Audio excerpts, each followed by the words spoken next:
Hello दोस्तों, कैसे हैं आप लोग। आपका मेरे चैनल PSS विज़न एकेडमी में बहुत बहुत स्वागत है। जैसा कि हम लोग ने आज आपसे कहा था कि आज हम लोग क्वेश्चन सीरीज़ आपके सामने डिस्कस करेंगे, तो वही क्वेश्चन सीरीज़ लेके अभी हमारे सामने आपके सामने GS वाले सर आए थे, फिर हिंदी वाले सर आए, अभी मैं आ गया हूँ। ठीक है, उसके बाद फिर अब इंग्लिश वाले सर भी आएंगे। ठीक है, तो कैसे क्वेश्चन डिस्कस करने, देखो हमारा आज का जो टारगेट है, वो आंसर निकालना नहीं है बेटा। हमारा आज का टारगेट आंसर निकालना नहीं है, क्वेश्चन कहाँ कहाँ पूछे जा रहे हैं, किस लेवल के क्वेश्चन पूछे जा रहे हैं, बस ये चीज़ मैं आपको यहाँ पे बताने के लिए खड़ा हूँ। ठीक है, सॉल्व करने की बात है, सॉल्व तो मैं 10 मिनट में पूरा पेपर कर दूंगा आपके सामने, लेकिन क्वेश्चन कहाँ से पूछे जा रहे हैं और किस लेवल के क्वेश्चन पूछे जा रहे हैं, आज क्या सबसे बड़ी बात ये है। ठीक है, तो आज की क्लास में सबसे पहले हम लोग ये डिस्कस करेंगे। ठीक है भैया, हाँ सब लोग आ जाओ। ठीक है, आज क्वेश्चन पेपर डिस्कस हो रहा है, आपको पता चलेगा कि कहाँ से कितने क्वेश्चन डिस्कस किए जा रहे हैं। चलिए आइए शुरू करते हैं, टाइम ना वेस्ट करते हुए। ठीक है, जैसा कि आज का पहला क्वेश्चन देखिए क्या है, कह रहा है express the radius of a circle with diameter 4l+2। Vyas 4l+2 वाले एक वृत्त की त्रिज्या क्या होगी। अब आप खुद बताइए कि ये क्वेश्चन कहाँ से पूछा गया है। भैया कुछ लोग कह रहे हैं ये क्वेश्चन मेंसुरेशन से पूछा गया, कुछ लोग कह रहे हैं ये क्वेश्चन ज्योमेट्री से पूछा गया है। भैया चाहे ज्योमेट्री कह दो चाहे मेंसुरेशन कह दो, दोनों जगह ये कॉन्सेप्ट आता है। ठीक है, तो क्वेश्चन में कह रहे हैं एक व्यास है, एक वृत्त है, एक सर्कल है। ठीक है, एक सर्कल है जिसका व्यास दिया गया और त्रिज्या बतानी। कौन नहीं कर लेगा, सब कर लेंगे। आपको पता है कि जो व्यास होता है, जो किसी सर्कल का व्यास होता है वो रेडियस का दुगना होता है कि नहीं होता है। ठीक है, अगर सर्कल का व्यास रेडियस का दुगना होता है, इसका मतलब d का मतलब डायामीटर बोले तो व्यास, r का मतलब रेडियस, तो d बराबर 2r होगा कि नहीं होगा। क्लियर है सबको, क्लियर। अगर d बराबर 2r है, जरा क्वेश्चन देखो, d की वैल्यू कितनी दी है, 4l+2 दी है, बराबर कितना 2r, तो बताओ r की वैल्यू कितनी आ गई, 4l+2/2। कुछ बच्चे कमेंट बॉक्स में कह रहे हैं 2 से काट दीजिए। भैया ऑप्शन देखो ना, ऑप्शन में क्या 2l+1 कहीं दिया है, नहीं दिया है ना, तो ऑप्शन कौन सा सही, चौथा ऑप्शन सही है। क्लियर है, देखिए कितना आसान क्वेश्चन था। चलिए अगला क्वेश्चन देखते हैं। अगला क्वेश्चन भैया आज थोड़ा हम जल्दी तेज चलेंगे, क्योंकि आज हमारा टारगेट क्या है, आपको ये दिखाने की क्वेश्चन कहाँ से पूछे जा रहे हैं। ठीक है, अगला क्वेश्चन देखिए क्या कह रहा है, अब देखिए अगला क्वेश्चन एज से आ गया। बेटा आजकल के एग्जाम में जो एज है बहुत ही इंपॉर्टेंट चैप्टर है, बहुत ही इंपॉर्टेंट चैप्टर है। इसका चैप्टर अभी मैं आगे चल के पढ़ाऊंगा अभी आपको, और इसके क्वेश्चन कैसे करेंगे वो मैं आपको बता दे रहा हूँ। ठीक है, देखिए कितना आसान क्वेश्चन है। क्या कह रहा है, the ratio of age present age with age 10 years from now is 4:5। What is the present age of A. ठीक है, ए की वर्तमान उम्र और 10 वर्ष की पश्चात की उम्र का अनुपात 4:5 है, तो ए की वर्तमान उम्र क्या होगी। देखो क्वेश्चन बहुत आसान है। मान लो ए की वर्तमान उम्र ए है, हमने क्या कहा, जिसका जो नाम है वही हमने उसकी उम्र मान ली, वर्तमान। ठीक है, अगर बताओ ए वर्तमान में ए ईयर का है, अगर ए वर्तमान में ए ईयर का है तो 10 साल बाद कितने का हो जाएगा बेटा, a+10 का हो जाएगा। बोलो मेरे भाई, क्लियर है। ठीक है, अगर 10 साल पहले का था तो a-10 कर देता है। ठीक है, ए वर्तमान में ए ईयर का है तो 10 साल बाद a+10 का हो जाएगा, और यही का अनुपात कितना दिया, 4:5। बताओ कौन नहीं कर लेगा, क्रॉस मल्टीप्लाई कर दो। 5a = 4a + 10 चौक 40, a बराबर कितना आ गया, 40। लो क्वेश्चन खत्म हो गया। देख रहा हूँ भैया हलवा क्वेश्चन है, मैंने पहले ही आपसे कहा था जेल पहरी के एग्जाम एकदम हलवा होता है, 10 मिनट के अंदर आप सारा पेपर उड़ा डालेंगे। ठीक है, चलिए अगला क्वेश्चन देखते हैं। अगला क्वेश्चन ये देखो भैया, जोड़ घटाना आ गया है ना, बताओ ये कौन नहीं कर लेगा। कह रहे सब्ट्रैक्ट 103 फ्रॉम -95। ठीक है, -95 में से 103 घटाइए। ठीक है, कौन नहीं कर लेगा। क्वेश्चन में कह रहा है -95 में से 103 घटाइए। अब देखिए सिंप्लीफिकेशन में से आ गया है क्वेश्चन। ठीक है, -95 में से कितना घटाना है, 103 घटाना है, मतलब यहाँ पे माइनस साइन लगेगा भाई। -95 में से 103 घटाना है मतलब माइनस साइन लगेगा। अब बताओ ये भी माइनस है, ये भी माइनस, तो भाई दो सेम साइन है तो ऐड हो जाएंगे ना। तो बताओ -95 में 103 ऐड करोगे तो कितना आ जाएगा, -198। अब बहुत सारे लोग का इसमें देखिए, बहुत सारे लोग इसमें 198 लगा के आ जाएंगे आंसर, यहीं पे गड़बड़ हो जाएगा। है छोटा सा क्वेश्चन और यहाँ पे गड़बड़ हो जाएगा। ठीक है, क्लियर है। अब देखिए सिंप्लीफिकेशन का भी क्वेश्चन आ गया। चलिए अगला क्वेश्चन देखते हैं। अगला क्वेश्चन देखो भैया वर्क एंड टाइम का आ गया है, वर्क एंड टाइम का। ठीक है, अगला क्वेश्चन भैया वर्क एंड टाइम का आ गया है। क्वेश्चन में कह रहा है if 20 man can build a bridge in 24 days then 32 man can build 2 of such bridges in how many days. यदि 20 पुरुष एक पुल का निर्माण 24 दिन में करते हैं तो 32 पुरुष ऐसे 2 पुलों का निर्माण कितने दिन में करेंगे। भैया ये वर्क एंड टाइम का कॉन्सेप्ट है, इसके लिए आपको जब मैं वर्क एंड टाइम पढ़ाऊंगा तो कॉन्सेप्ट बताऊंगा, ठीक है। लेकिन अभी थोड़ा सा जल्दी से कॉन्सेप्ट बता दे रहा हूं। जब भी इस तरह का क्वेश्चन है कि इतने आदमी इतने दिन में इतना काम करते हैं तो कितने आदमी कितने दिन में कितना काम करेंगे, तो उसके लिए एक फॉर्मूला लगता है। क्या लगता है? M1D1 upon W1 is equal to M2D2 upon W2। Clear है? जहां पे M क्या है? नंबर ऑफ वर्कर्स है, D क्या है? नंबर ऑफ डेज है, W क्या है? नंबर ऑफ वर्क है। क्लियर है? ठीक है। तो M1D1 अपॉन W1 बराबर M2D2 अपॉन W2, ये कॉन्सेप्ट लगा लो, क्वेश्चन खत्म। बताओ पहली वाली लाइन में कितने पुरुष हैं? 20 हैं, ठीक है। दिन कितने मेरे भाई? 24 हैं। काम कितना हो रहा है? एक काम हो रहा है, एक पुल का निर्माण कर रहे हैं ना, तो यहाँ 1 लिख दो, ठीक है। अगली बार में आदमी कितने? 32 हैं। दिन कितने हैं? निकालने हैं। काम कितना हो रहा है? 2 पुल का निर्माण हो रहा है ना, तो यहाँ 2 लिख दो। क्लियर है? इसको काट लीजिए, 8 त्रिक 24, 8 चौक 32 ना भाई। यहाँ 2 दूना 4, इसको उड़ा दो, यहाँ 10 आ गया। D2 बराबर कितना आ गया? 30 दिन। 10 तिया 30 होता है ना मेरे भाई। क्लियर है? तो बताओ क्या था क्वेश्चन में? तो इस क्वेश्चन का आंसर आ जाएगा कौन सा? फर्स्ट ऑप्शन, 30 दिन आ जाएगा, आ जाएगा, ठीक है। कॉन्सेप्ट वही लगा M1D1 अपॉन, और इसको और इसी कॉन्सेप्ट के ऊपर बेटा देखना जेल परेरी के एग्जाम में क्वेश्चन है, क्योंकि आजकल इस कॉन्सेप्ट के ऊपर वर्क एंड टाइम में बहुत क्वेश्चन पूछे आ रहे हैं, ठीक है। तो इसके लिए बस आपको फॉर्मूला ये ध्यान रखना, M1D1 अपॉन W1 बराबर M2D2 अपॉन W2, ठीक है। चलिए अगला क्वेश्चन देखते हैं। देखिए 4 क्वेश्चन मैंने अभी तक कराए हैं और चारों क्वेश्चन कितने आसान थे। देखिए अगला क्वेश्चन थोड़ा सा अच्छा क्वेश्चन है, इसको अच्छा कहा जा सकता है। जेल प्रहरी में जो भी बच्चे एग्जाम देते हैं उनके पॉइंट ऑफ व्यू से अच्छा क्वेश्चन कहा जा सकता है। लेकिन अगर मैं एसएससी के पॉइंट ऑफ व्यू से कहूँ तो एसएससी के पॉइंट ऑफ व्यू से बेटा बहुत ही हलवा क्वेश्चन है। क्लियर है? ठीक है। देखिए क्वेश्चन में क्या कह रहा है? 3 cubes of side 4 centimetre each are joined end to end to form a cuboid. The surface area of the resulting cuboid and total surface area of the 3 cubes are in the respective ratio. ठीक है, ये something कहा जा रहा है, English में पढ़ लेना, हिंदी में पढ़ दे रहा हूँ। 4 सेंटीमीटर भुजाओं वाले प्रत्येक 3 घन एक घनाभ से शुरू से अंत तक जुड़े हुए हैं। परिणामी घनाभ का पृष्ठीय क्षेत्रफल और तीनों घनाभ का कुल पृष्ठीय क्षेत्रफल क्या होगा? ठीक है। अब सबसे पहले तो बच्चे कह रहे हैं ये पृष्ठीय क्षेत्रफल क्या होता है यही बता दीजिए। घन और घनाभ क्या होता है ये बता दीजिए। बेटा घनाभ देखो क्या होता है, जिस कमरे में आप बैठे हैं, जिस कमरे में आप बैठे हैं, अपने भाई कहाँ बैठो? घर के अंदर तो बैठे हो ना। घर के अंदर जिस कमरे में बैठो भैया वो घनाभ है। क्या है? घनाभ। ठीक है। कोई भी रूम क्या होता है? घनाभ शेप का होता है। ठीक है। क्यों? क्योंकि जो भी आपका कमरा हो भैया उसमें लंबाई है, उसमें चौड़ाई है, उसमें क्या ऊंचाई है, तो इसका मतलब वो क्या है? घनाभ है। क्लियर है? बच्चे कह रहे घन क्या होता है? बेटा लूडो खेले होगे, लूडो पासा जानते हो, ठीक है, तो वो क्या होता है? घन होता है। आप समझ में बात आ गई? ठीक है। तो घनाभ में 3 सरफेस होती, लंबाई चौड़ाई और ऊंचाई। लंबाई अलग होती, चौड़ाई अलग होती और ऊंचाई अलग होती। ठीक है। और घन में भी 3 लोगों की बात होती, लेकिन तीनों की लंबाई चौड़ाई ऊंचाई आपस में क्या होती? बराबर होती। क्लियर है? ठीक है। अब देखिए यहाँ पे सबसे पहले क्वेश्चन कह रहा है 4 सेंटीमीटर भुजाओं वाले 3 घन हैं। 4 सेंटीमीटर भुजाओं वाले 3 घन हैं को एक घनाभ से शुरू से अंत तक जोड़े गए हैं। ठीक है। अब देखो मैं जोड़ दे रहा हूँ। देखो मैं घनाभ का अगर 3D फिगर बना के जोड़ूँ तो बेटा मैं नहीं जोड़ पाऊंगा, तो घन का मैं 2D फिगर बना दे रहा हूँ। कौन सा फिगर? 2D। और घन का जो 2D फिगर होता है वो स्क्वायर होता है। क्या होता है? स्क्वायर होता है। क्लियर है? तो जैसे मान लो ये पहला वाला बन गया, ठीक है, इसी के रिस्पेक्ट में ये देखो एक अगला बन गया। बात समझ में आ रही है? क्लियर है? और इसी के रिस्पेक्ट में देखो एक अगला बन गया कि नहीं बन गया? बोलो मेरे भाई। क्लियर है? ठीक है। तो बताओ ये भी घन है और ये भी, ये पहला नंबर घन है, ये दूसरा नंबर घन है और ये तीसरा नंबर घन है।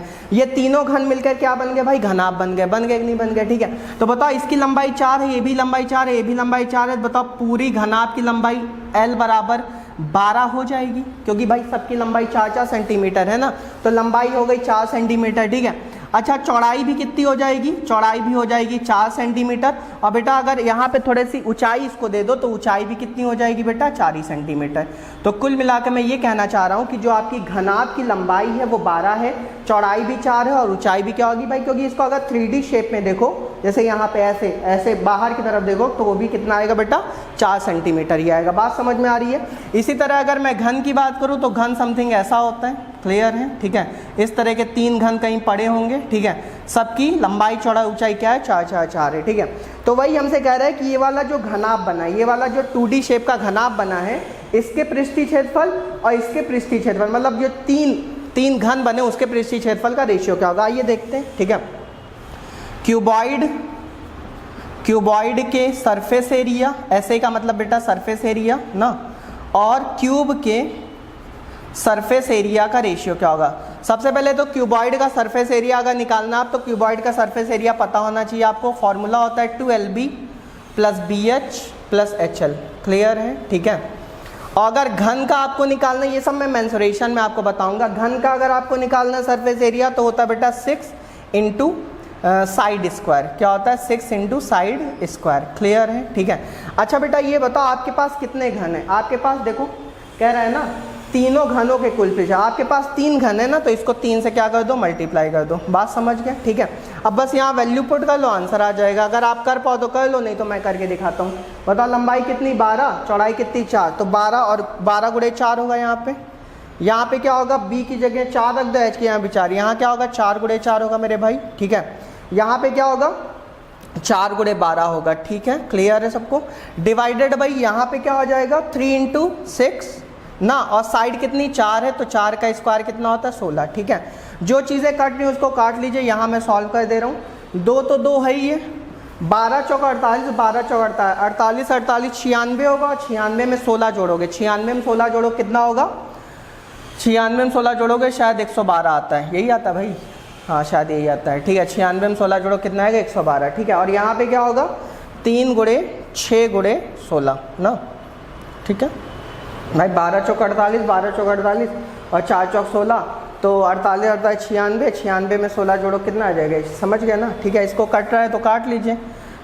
3 से कटेगा क्या, 3 से नहीं कटेगा, 6 से कटेगा क्या, ये 6 कम 6, 16 से शायद कटेगा क्या, 16 पंचे 80, 16 छक्का 96, 16 सत्ते 60, 16 सत्ते 112 होता ना मेरे भाई, ठीक है। 16 सत्ते 112 हो गया और 2 3 क्या हो गया 6 हो गया ना, तो आंसर क्या आ गया 7/9, 7:9 आ गया, ठीक है। देख लो आ गया। अब कुछ बच्चे कह रहे हैं इस क्वेश्चन में तो बहुत टाइम लग गया। बेटा इस क्वेश्चन में टाइम इसलिए लग गया क्योंकि इसको समझाना पड़ा। अगर मुझे करना होता तो मैं फटाक से ये वैल्यू रखता, सीधे ये यहाँ लिखता, काटता पीटता, आंसर आ जाता, ठीक है। आप लोग के लिए अभी बातें नहीं, इसलिए थोड़ा समझाना पड़ा, इसलिए टाइम लग गया, ठीक है। चलिए अगला क्वेश्चन देखते हैं।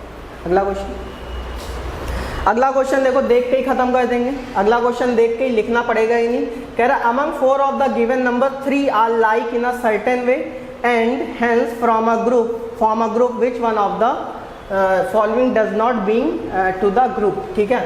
निम्नलिखित 4 संख्याओं में से 3 संख्या एक निश्चित रूप से समान है, इसलिए एक समूह बनाती है। निम्नलिखित में से वह कौन सी जो समूह से संबंधित नहीं है। ये 4 संख्याएं कौन कौन सी, 21, 35, 49 और 63। कह रहा है ये चारों संख्या मतलब कि इसमें से 3 संख्याएं मिलकर एक ग्रुप बनाती हैं और एक ग्रुप नहीं बनाती, तो वही जो ग्रुप नहीं बना रही वो आंसर बताना है, ठीक है। आराम से हो जाएगा यार। आप खुद बताओ 21, 35, 63, 21 किसी का, देखो 49 को देख के ही लग रहा है कि ये किसका स्क्वायर होता है, 7 का स्क्वायर होता है कि नहीं होता है, ठीक है। लेकिन 21 किसी का नहीं होता है, 35 किसी, 63 किसी, तो कुल मिला के आंसर क्या होगा 49 होगा, सीधी सी बात है। क्लियर है। वैसे भी 7 3 21, 7 5 35, 7 9 63 होता है और 7 गुणे 7, यहाँ पे 2 नंबर कॉमन आ रहे हैं, इस तरह से भी इसको अलग किया सकता है, ठीक है। तो आंसर क्या होगा, ठीक है। तो इसके लिए आपको थोड़ा सा अपना IQ लगाना पड़ेगा, ठीक है। इस तरह क्वेश्चन को करने का कोई तरीका नहीं। तो ये सारे क्वेश्चन आपकी इंटेलिजेंस के ऊपर डिपेंड करते हैं कि आप कितने ज़्यादा इंटेलिजेंट हो, जितनी जल्दी पकड़ लेते हो, ठीक है। चलिए अगला क्वेश्चन देखते हैं। अगला क्वेश्चन देखो, प्रॉफिट एंड लॉस का आ गया है, अभी जल्दी में पढ़ा रहे हैं। कह रहा बाबू, भैया वो वाले बाबू की बात नहीं हो रही, बाबू सोना वाले बाबू की बात नहीं हो रही, ये बाबू लाल है, ठीक है। Babu bought a cupboard for ₹2500, sold it for ₹35, find the loss और गेन परसेंट। बाबू ने 2500 रुपये में एक अलमारी खरीदी, 3500 बेच दी। बताओ कौन नहीं कर लेगा यार, हलवा क्वेश्चन है। बताओ प्रॉफिट लॉस में मैंने इतनी सारी चीज़ें पढ़ा दी और क्वेश्चन देख लो कैसा आ रहा है, समझ गए ना, ठीक है। बताओ खरीदा कितने में, खरीदा भाई 2500 में ना, बेचा कितने में 3500 में।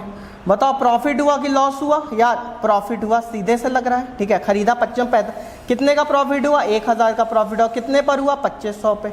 अब ये क्वेश्चन भी अगर बच्चे ना कर पाए तो मेरी गलती नहीं है, मैंने तो भाई पढ़ाया है, ठीक है।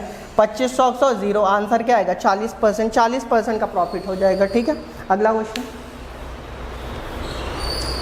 क्वेश्चन देखो, अगला क्वेश्चन और आसान है। कह रहा है कि if John's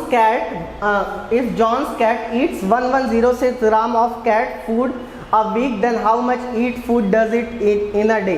यदि जॉन की बिल्ली एक सप्ताह में 1106 ग्राम खाना खाती तो एक दिन में कितना। अब ये क्वेश्चन सब लॉजिकल क्वेश्चन है, ठीक है। भाई आप खुद बताओ कि जॉन की बिल्ली जो है एक हफ्ते में 1106 ग्राम खाती है, तो एक दिन में कितना खाएगी, ठीक है। तो आप खुद बताओ एक सप्ताह में कितने दिन होते हैं, 7 दिन होते हैं। अगर एक सप्ताह में 7 दिन होते तो कुछ नहीं करना, ये जो 1106 ग्राम है इसको किससे भाग दे दो, 7 से भाग दे दो, ठीक है। क्योंकि 7 दिन में जॉन की बिल्ली इतना खा रही, तो एक दिन में कितना खाएगी, 1106 को 7 से भाग दो, कितना आ जाएगा, 7 एकम 7, 8 9 10 11 4 और 7 5 35 ना, और 7 8 56, 158 ग्राम खाएगी। लो भैया आ गया आंसर। कौन सा ऑप्शन सही है, ये 4th ऑप्शन ना। क्लियर है। चलिए अगला क्वेश्चन देखते हैं। सारे लॉजिकल क्वेश्चन है। अब देखो ये क्वेश्चन कितना आसान है, ये क्वेश्चन बहुत आसान है। क्वेश्चन में कह रहा है वह सबसे छोटी वर्ग संख्या ज्ञात करें जो 6 7 15 से प्रत्येक से विभाज्य है। भैया अगर कोई संख्या प्रत्येक से विभाज्य है, इसका मतलब सीधी सी बात है एलसीएम की बात हो रही है। कभी भी कोई नंबर अगर प्रत्येक से विभाज्य, मतलब कि जो भी नंबर आंसर हमारा आने वाला है वो 6 से भी कटेगा, 7 से भी कटेगा और 15 से भी कटेगा। अगर 6 से भी कटेगा, 7 से भी कटेगा, 15 से भी कटेगा, इसका मतलब सीधी सी बात है हमें वो नंबर निकालने के लिए इन तीनों संख्याओं का क्या लेना पड़ेगा, एलसीएम। बच्चे कह रहे हैं एलसीएम लेना सिखा दीजिए गुरुजी। लो भैया एलसीएम लेना सीख जाओ। 6 7 15 का एलसीएम निकालने जा रहा हूँ, ठीक है। सबसे पहले क्या करो, कुछ ना करो, 15 और 6 का एलसीएम ले लो। किसका ले लो, 15 और 6 का, ठीक है। 15 6 का एलसीएम अगर लोगे तो 30 आएगा। बच्चे कह रहे हैं वो कैसे, अबे 6 और 15 में 15 बड़ा है, ठीक है। 15 एकम 15, 15 दूना 30। अब देखो 30 15 से भी कटता और 6 से भी कटता, तो 6 और 15 का एलसीएम 30 आ गया। अब जो 6 15 का एलसीएम 30 आया है, जो 6 15 का एलसीएम 30 है, उसका 7 के साथ एलसीएम ले लो। बात समझे, तो 30 7 का एलसीएम क्या होगा, 210 होगा। लो भैया बात समझ में आ रही है। भैया 15 6 का एलसीएम तो हो गया 30, और 30 और 7 का एलसीएम क्या होगा, 210 होगा। कुछ लोग को नहीं समझ में आ रहा है तो भैया ऐसे कर लेना, बच्चों वाला तरीका, ठीक है। ऐसे भी आप कर सकते हैं, ऐसे तो कर लोगे ना। अगर इसको करने का और भी तरीका होता, लेकिन मैं वो जब एलसीएम पढ़ाऊंगा तो उस समय बताऊंगा। एलसीएम निकालने का और भी तरीके होते हैं, लेकिन अभी मैं नहीं बताऊंगा, ठीक है। तो यहाँ एलसीएम क्या हो गया, 210 आ गया। लेकिन अब बच्चे कह रहे हैं ऑप्शन में तो 210 है नहीं, ऑप्शन में 210 है नहीं, ऑप्शन के ऊपर भी तो हमें रखना है ना। कह रहा वह छोटी छोटी वर्ग संख्या क्या होगी। ये बताओ क्या 630 किसी का वर्ग होता है, नहीं होता भैया, 625 वर्ग होता है ना। तो इसका मतलब 630 तो नहीं हो सकता है, ठीक है। अब देखो 630 से जो अगला बड़ा नंबर है वो है 22560 है। भैया 22560 भी नहीं हो सकता, क्योंकि अगर यहाँ पे देखो 210 हमारा आंसर में क्या आ रहा है, 210 आ रहा है। अगर मैं इसका वर्ग करूंगा, अगर इसका वर्ग करूंगा मतलब 210 को 210 से मल्टीप्लाई करना पड़ेगा, तभी तो वर्ग होगा ना। तो इसका मतलब जो भी ऑप्शन होगा उसके पीछे कितने जीरो होने चाहिए, 2 जीरो होने चाहिए। क्या यहाँ पे 2 जीरो आ रहे, नहीं आ रहे, तो ये भी ऑप्शन नहीं होगा, ठीक है।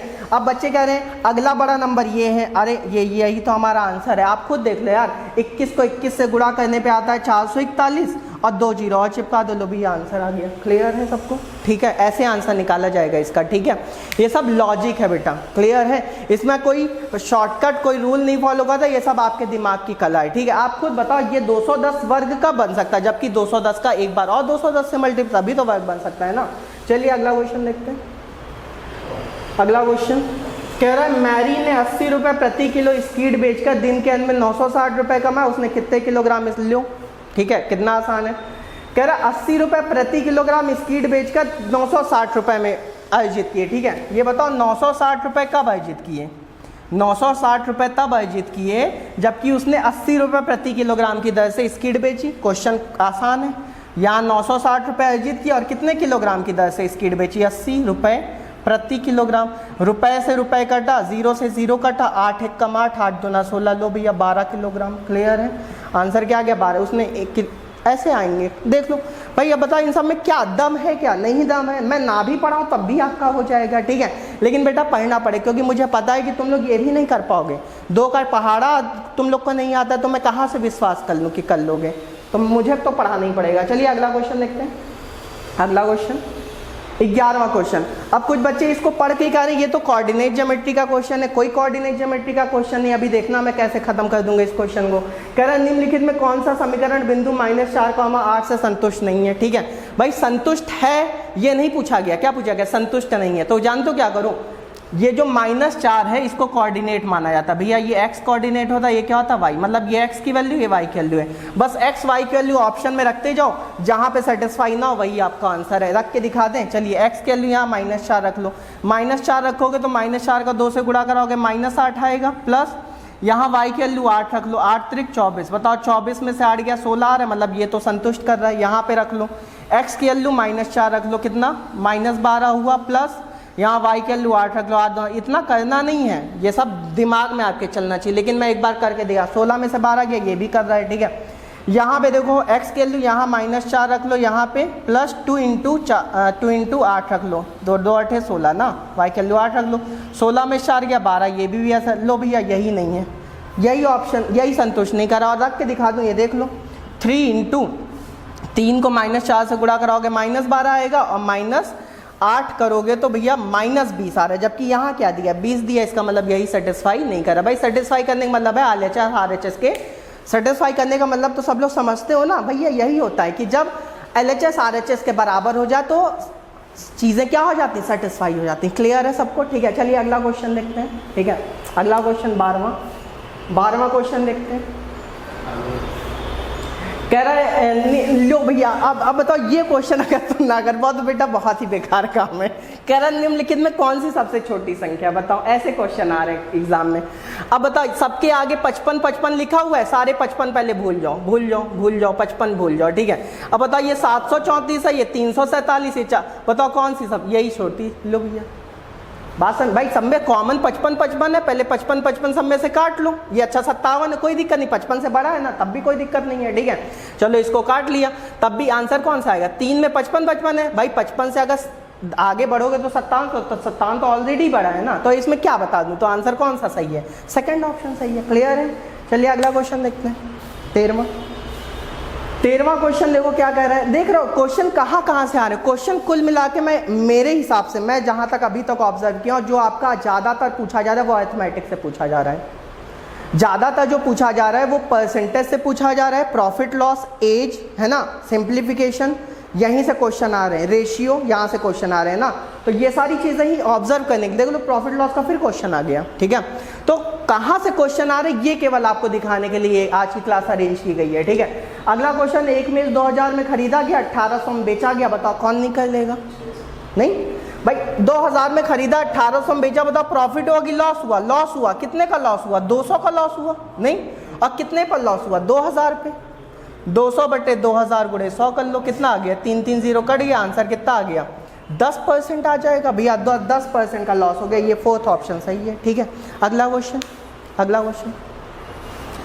क्वेश्चन ये देखें, मैंने अभी कहा कि सिंप्लीफिकेशन से क्वेश्चन आ रहे हैं, ये देखें सिंप्लीफिकेशन से क्वेश्चन पड़ा हुआ है। क्लियर है। अब बच्चे कह रहे हैं गुरुजी ये कैसे सॉल्व करने, बहुत कठिन लग रहा है। भाई कोई कठिन नहीं है भाई, यहाँ पे थोड़ा सा दिमाग लगाओ जरा। यहाँ देखो 11 गुणे -34 लिखा हुआ है, यहाँ -12 गुणे 34 लिखा हुआ है, प्लस 34 गुणे -24 लिखा हुआ है। तो हम देख रहे हैं इस वाले में भी 34 है, इसमें भी 34 है, इसमें भी 34 है, तो क्यों ना मैं 34 को कॉमन ले लूँ। देख रहे हो। अब कुछ बच्चे क्या करते हैं वहाँ पे, जो भैया अभी थोड़े नौसिखिया टाइप के बच्चे होते हैं, ठीक है, पहली बार पेपर देते हैं, वो क्या 34 का पहले 11 से गुणा करते हैं, 34 को 12 नहीं, तब तक तो टाइम वेस्ट हो गया। नहीं, क्या करना, क्या आपको यहाँ 34 कॉमन ले लो, 34 कॉमन ले लो, तो बताओ यहाँ क्या बचेगा बेटा, -11 बचेगा मेरे भाई, ठीक है। यहाँ 34 कॉमन लोगे तो -12 बचेगा, यहाँ 34 कॉमन लोगे तो माइनस प्लस का क्या बचेगा, 24 बचेगा। क्लियर है भाई, ठीक है। डिवाइडेड बाई यहाँ -10 में -7 जोड़ोगे तो -17 हो जाएगा, ठीक है। तो 17 दूना 34, ठीक है।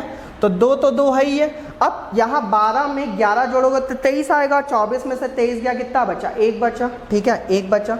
और यहाँ प्लस का ही होगा, लेकिन यहाँ माइनस लगा तो आगे क्या लगा, तो माइनस, तो आंसर क्या आ गया, -2। अब देख रहे हो आंसर क्या आ गया, -2 आ गया। अगर आप लोग वैसे करते तो फिर बताओ कितना टाइम लग जाता। तो यही सारे क्वेश्चन को एग्जाम में कैसे सॉल्व किया जाता, वो ट्रिक भी आपको बताई जा रही है, ठीक है। चलिए अगला क्वेश्चन देखते हैं। अगला क्वेश्चन 15वां क्वेश्चन। बच्चे कह रहे हैं ये क्वेश्चन कैसे करेंगे। अभी ये भी वही चीज़ है। देखो पहली बात, एक बात जान लो, कभी भी सिंप्लीफिकेशन से रिलेटेड क्वेश्चन आया करे तो पहले देखा करो क्या कुछ कॉमन आ रहा है। अगर कॉमन आ रहा है तो कॉमन लेके पहले काट पीट दिया करो, उसके बाद फिर मल्टीप्लाई किया करो। तुम्हारे जो बचपन वाले गुरुजी थे वो क्या सिखाए थे तुम लोग को कि पहले बेटा मल्टीप्लाई का साइन लिखे तो मल्टीप्लाई कर लेना, वो डिवाइड करना तो आज तक सिखाए नहीं है, क्योंकि उनको क्या था, परिवारों को जोड़ना था, ठीक है। लेकिन आजकल का जो समय चल रहा है वो विखंडन वाला समय चल रहा है ना, तो पहले भैया विखंडन किया करो और उसके बाद जितने लोग बचे उनको जोड़ लिया करो। समझ गए ना। देखना अभी क्या होगा इस क्वेश्चन में, कह रहा m बराबर -3 तो इसका मान क्या होगा, कुछ नहीं करना है इस वाले में, बस इस पे ऊपर ध्यान दो। बताओ कुछ कॉमन दिख रहा है इसमें ऊपर, हाँ कॉमन दिख रहा है, क्या कॉमन दिख रहा है, m ले लिया, m कॉमन लिया तो यहाँ 1 बचा, यहाँ माइनस ना, और यहाँ ब्रैकेट में खोल दे रहा हूँ -3 होगा, और यहाँ minus minus plus plus 5m होगा बेटा, ठीक है, डिवाइडेड बाई m। देखो m से m कट गया कि नहीं कट गया, बताओ 1 - 3 -2 होगा, प्लस 5 इंटू m की वैल्यू देखो यहाँ कितनी -3 है, बताओ 5 3 15 और -15 -2 जोड़ोगे आंसर क्या आ गया -17। बताओ भाई सेकंड ऑप्शन सही है इसका, क्लियर है सबको, ठीक है। चलिए अगला क्वेश्चन देखते हैं। अगला क्वेश्चन बच्चे कह रहे हैं बहुत कठिन लग रहा है, कोई कठिन क्वेश्चन नहीं, अभी देखना उड़ा दूंगा इसको भी, ठीक है।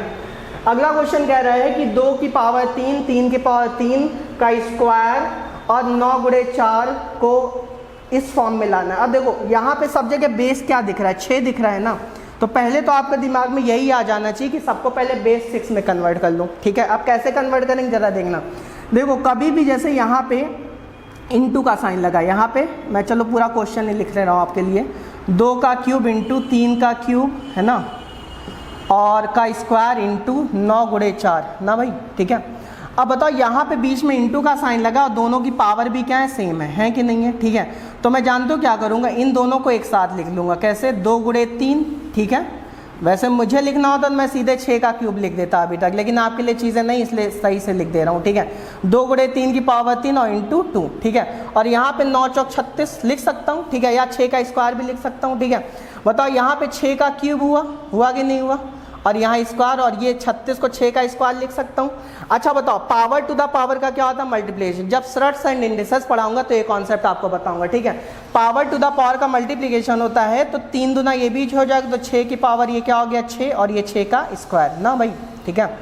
और जब भी बेस सेम होते हैं, बीच में इंटू का साइन होता है, पावर ऐड हो, ये सब श्रट्स इंडिसेस के कॉन्सेप्ट हैं, ठीक है। तो ये सब सिखाऊंगा, चिंता ना करो। तो यहाँ 6 की पावर क्या आ गया 8 आ गया, तो फाइनली इस क्वेश्चन का आंसर क्या आ जाएगा, थर्ड ऑप्शन। देखो आ गया, क्लियर है, ठीक है।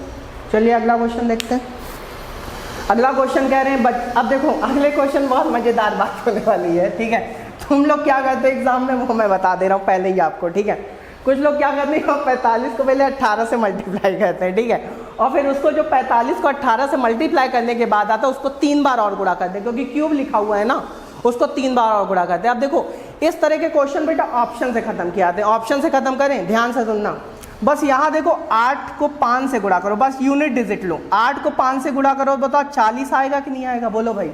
8 को 5 से गुणा करो 40 आएगा। अब यहाँ पे फिर इसका यूनिट डिजिट पकड़ो, अगर इसका यूनिट डिजिट पकड़ो तो 0 का अगर क्यूब करोगे तो बताओ कितनी बार 0 आएगा, 3 बार 0 आएगा।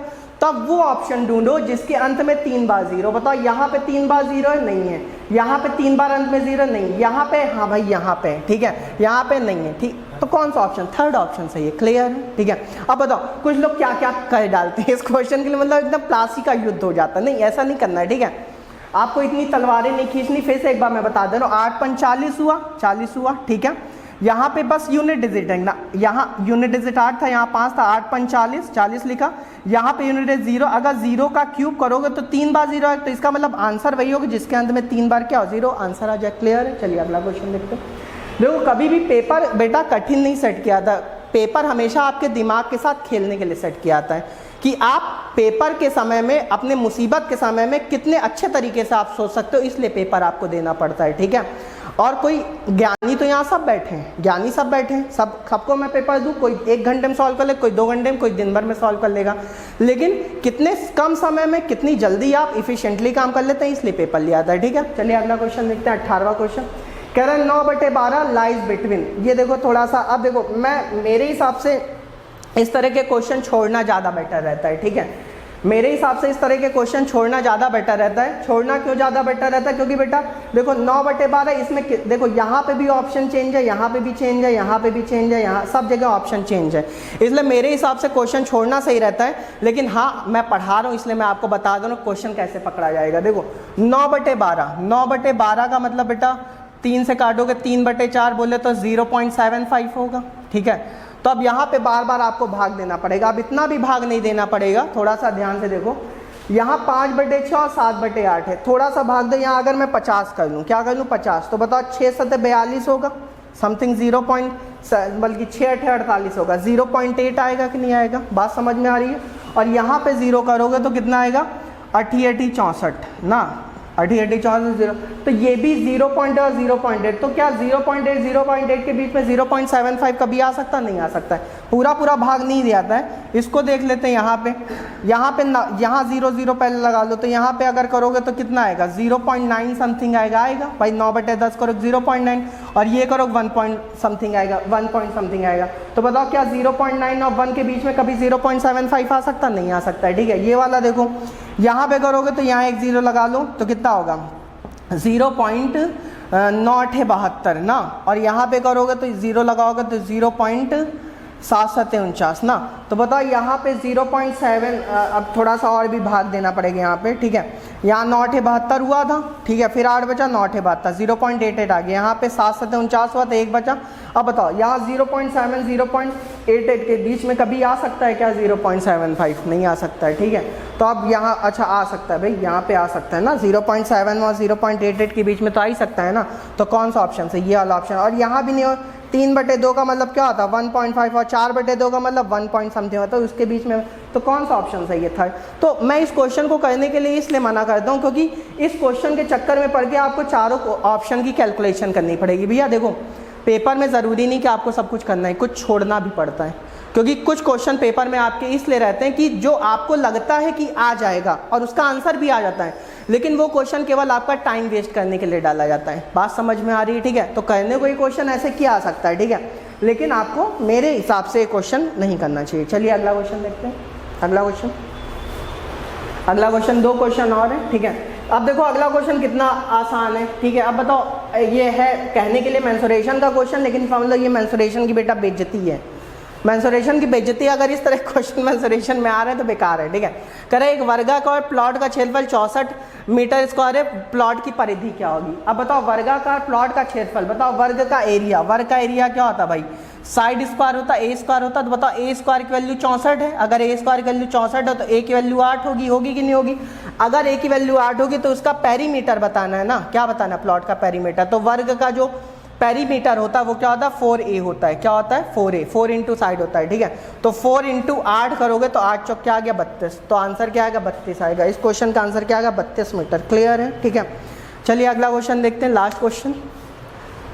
अगला क्वेश्चन देखो। अब अगले क्वेश्चन के लिए भी यार ये सारे क्वेश्चन देख के थोड़ा सा मुझे हंसी भी आती है, क्योंकि हंसी इसलिए आती है क्योंकि आप लोग के करने का तरीका मुझे याद आ जाता है। अभी ये क्वेश्चन आप लोग से कहा जा करने के लिए, तो आप लोग जानते हो क्या करते हो, यहाँ पे पहले एलसीएम लेते हो, फिर 2 इक्वेशन बनाते हो, फिर एक्स वाई की वैल्यू अलग अलग निकालते हो, यही काम करते हो ना। नहीं, इस तरह के क्वेश्चन ऐसे नहीं खत्म करते, ऑप्शन पे सीधे पहुँचो ना। अगर ऑप्शन पे सीधे पहुँचो, जरा यहाँ पहला ऑप्शन उठाओ, x की वैल्यू -18, y की वैल्यू -15, यहाँ रखो, सेटिस्फाई करो, 12 आ रहा है तो समझ जाना सही। आओ देखते हैं, -18/2 करोगे, पहला ऑप्शन मैं उठा रहा हूँ, ठीक है। चलो यहाँ कर देता है, -18/2 करोगे -9 आएगा, यहाँ y की वैल्यू -15 रख दो, -15/5 करोगे -3 आएगा क्या, और -9 -3 करना माइनस, जबकि यहाँ क्या रहा 12, तो पहला ऑप्शन तो वैसे ही कट गया। क्लियर है, ठीक है। अगला देखो x की वैल्यू यहाँ पे, अब देखो x की वैल्यू यहाँ क्या रखो 8, 8/2 कितना होता है 4, y की वैल्यू यहाँ क्या रखो 5, 5/5 क्या होता है 4 में 1 जोड़ो 5 आ रहा है, जबकि यहाँ क्या रहा 12, तो सेकंड ऑप्शन भी कट गया। क्लियर है। अब यहाँ देखो 18/2, यहाँ पे x की वैल्यू 18/2 कितना होगा 9 होगा ना, और यहाँ पे y की वैल्यू 15 रखो, 15/5 क्या होगा 3, 9 3 12 आ रहा है कि नहीं आ रहा है। इसका मतलब पहली इक्वेशन सेटिस्फाई हो रही। अब पहली इक्वेशन सेटिस्फाई हो रही तो खुश ना हो जाना, अगली भी सेटिस्फाई करके देखो, ठीक है, क्योंकि ये भी तो है भाई। यहाँ पे रखो 18 चौक, यहाँ पे 4 गुणे 18, ये देखो यहाँ रख रहा हूँ ना, 4 गुणे 18/3, ठीक है। तो 3 चंग 18, 6 चौक 24, माइनस y की वैल्यू 15 रखो, 15/3, 15/3 क्या होगा 5, और 24 5 गया 19 आ रहा है कि नहीं आ रहा है।